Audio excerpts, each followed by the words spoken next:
Para sa uling, maglagay ng asukal. Kumuha ng lata ng aluminyo, sukatin ng 3 daliri, markahan at gupitin. Magdagdag ng kaunting alkohol. Punuin ang kalahati ng lata. Maglagay ng 1 kutsarang asukal.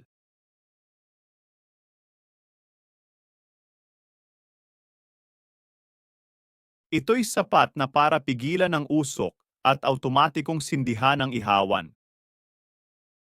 Pagkatapos haluin, ilagay ang uling sa paligid ng lata. Makikita mo ang mahika sa ilang minuto. Ang asukal ay may sangkap na humaharang sa usok. Umupo ka lang at maghintay. Maaring kailanganin pang magdagdag ng uling dahil mabilis itong magliyab.